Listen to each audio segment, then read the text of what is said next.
Michelle, just how effective can a three-day UN inspectors visit be in verifying what exactly is going on with Iran's nuclear program?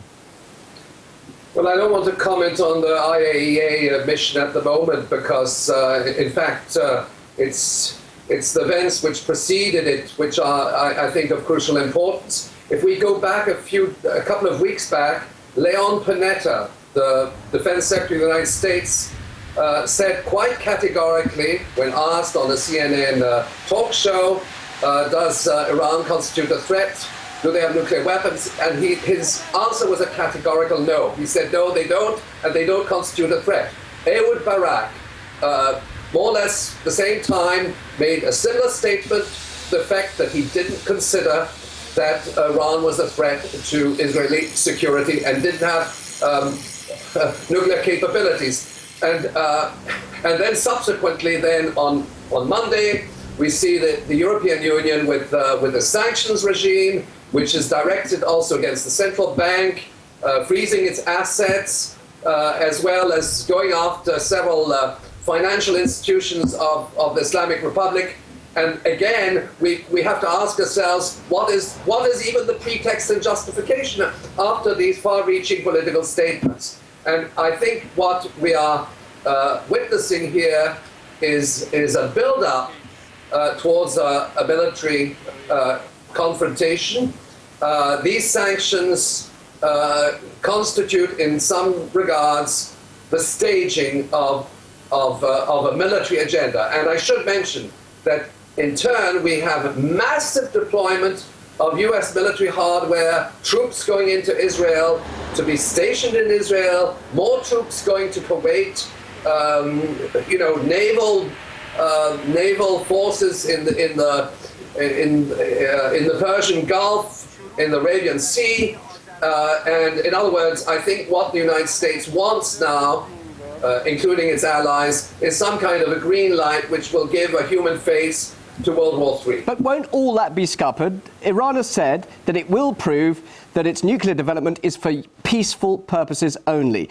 It's simply got to cooperate on this three-day visit, hasn't it? Just answer all the questions, and that will undermine all those intentions you've just been talking about that the West has.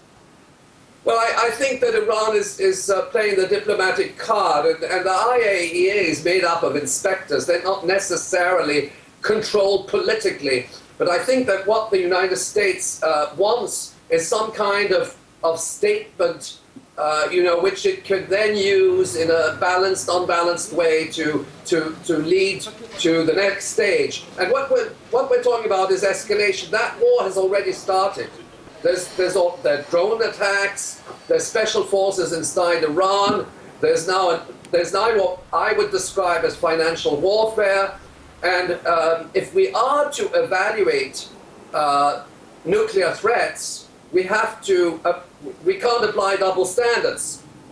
Israel is a nuclear threat, the United States is a nuclear threat, France is a nuclear threat, but there are other countries which we never mention: Belgium, Holland, Italy, Turkey, and Germany, non-nuclear states, which have US-made nuclear weapons in their respective military bases on standby, and they're targeted at the Islamic Republic of Iran.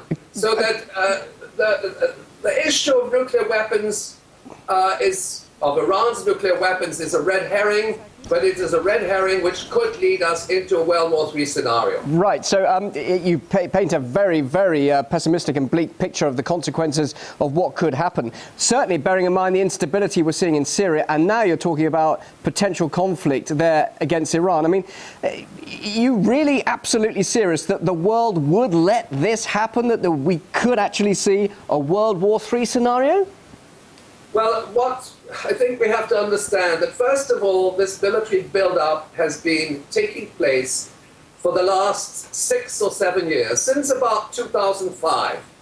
The plans to wage a war on Iran emerged immediately in the wake of the 2003 invasion and occupation of Iraq. And in fact, they were conducting war games. And what the war games were called Theater Iran Near Term. That was back in 2003. They were building scenarios.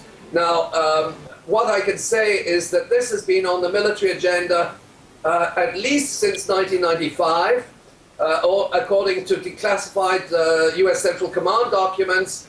They're building up their military capabilities. They're using economic sanctions, and there's nothing rational. This is Okay, Michel, just very, very briefly, we're out of time. Just very briefly, World War III scenario. What's the outcome? Who benefits from all of that? What's the aftermath? Well, just briefly. Well, the outcome is unthinkable. It's a war which extends from the Eastern Mediterranean right to the Chinese border. It could possibly involve other countries, including Russia and China. They have a World War III scenario. They've been preparing it.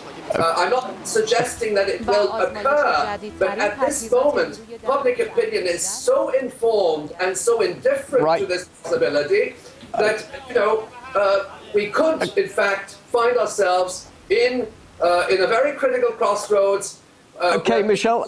Yeah. Okay. Well, anybody who'd like to pursue the reasonings behind your theory here, of course, can pick up your book, Towards a World War III Scenario: The Dangers of Nuclear Conflict, of nuclear war. That's the title of your book. So many people will probably be very interested to hear what you have to say and find out more about your thoughts behind the scenario. So thanks very much indeed for your thoughts for the moment here on RT.